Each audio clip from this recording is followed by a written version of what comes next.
حضور اکرم صلی اللہ علیہ وسلم کے علاوہ اللہ کی ذات کے بعد کائنات میں کوئی بڑا نہیں ہے، باوجود اس کے کہ آپ کائنات میں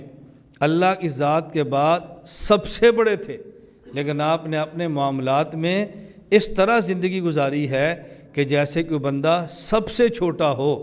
اس سے زیادہ زندگی کیا ہو سکتی ہے کہ ایک شخص نبی پاک صلی اللہ علیہ وسلم کے گریبان میں کپڑا ڈالتا ہے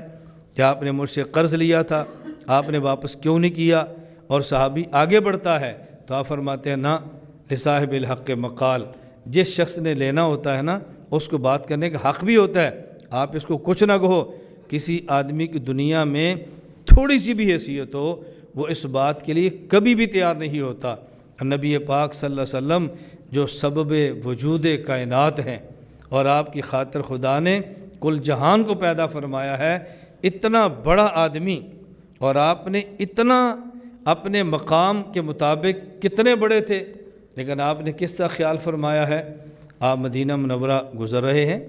ایک خاتون آپ سے کہتی ہے کہ میں نے مسئلہ ہے، وہیں بیٹھ جاتے ہیں، فرمایا کیا مسئلہ ہے، وہاں بیٹھ کے سن لیا۔ تھوڑی سی کسی کو عزت مل جائے تو وہ بندہ اتنی بات کے لیے تیار نہیں ہوتا، اور آپ کا مقام دیکھیں اور آپ امت کی رعایت دیکھیں، نبی کریم صلی اللہ علیہ وسلم امت کی رعایت دیکھیں۔ میں گزارش کرنے لگا ہوں، آپ کائنات میں اللہ کے بعد چونکہ سب سے بڑے تھے اور سب سے بڑے ہو کر آپ نے معاملات ایسے رکھے ہیں کہ چھوٹے سے چھوٹا بھی آپ سے مل لیتا، چھوٹے سے چھوٹا بھی آپ سے بات پوچھ لیتا، چھوٹے سے چھوٹے بھی آپ تک رسائی ہوتی، یعنی اتنا بڑا آدمی، اور آپ نے تواضع میں انتہا کر دی ہے،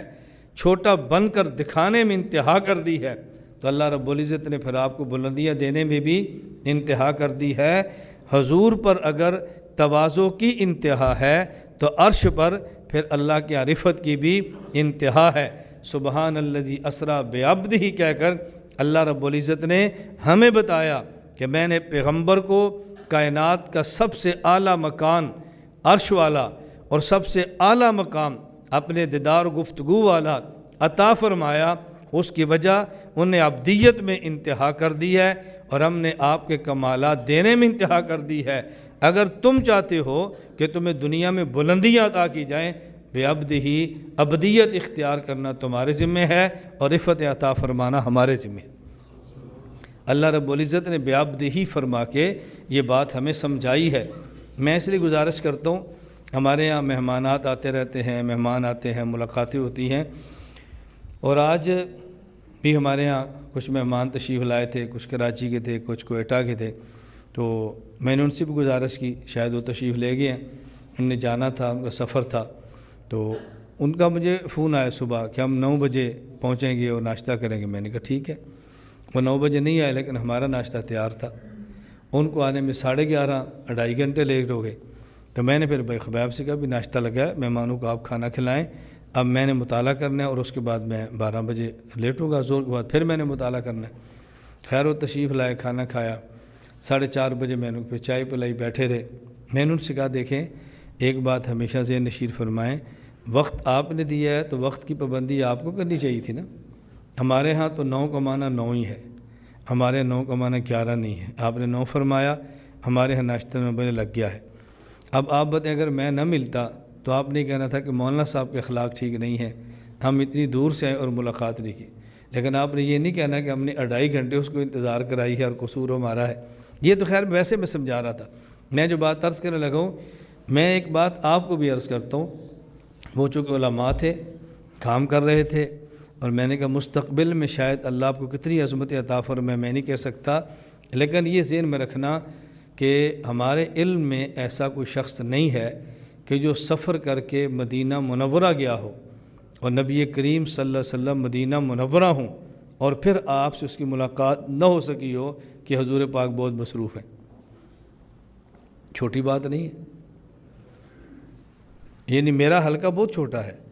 آپ کا حلقہ بہت چھوٹا ہے۔ رسول اکرم صلی اللہ علیہ وسلم پوری کائنات کے نبی ہیں، یہ آپ کی باہر کی زندگی ہے، اور گھر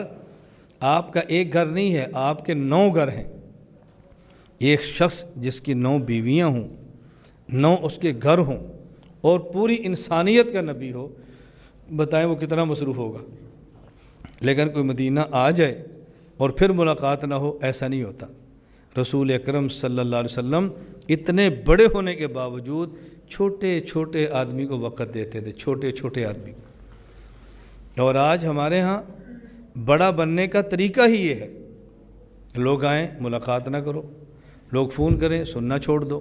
لوگ قریب آئیں ان کو دھتکار دو، لوگ سمجھیں کہ جی بہت بڑا آدمی ہے، کیوں؟ اس سے فون پہ بات نہیں ہو سکتی، اس کو خط نہیں لکھا جا سکتا، اس سے رابطہ نہیں ہو سکتا، اس سے مصافحہ نہیں ہوتا، اس سے ملاقات نہیں ہوتی، یہ بہت بڑا آدمی ہے۔ بھئی یہ بہت بڑا آدمی ہونے کی علامت نہیں ہے، میں سمجھتا ہوں یہ چھوٹا ہو کر بہت بڑا بننے کی کوشش ہے۔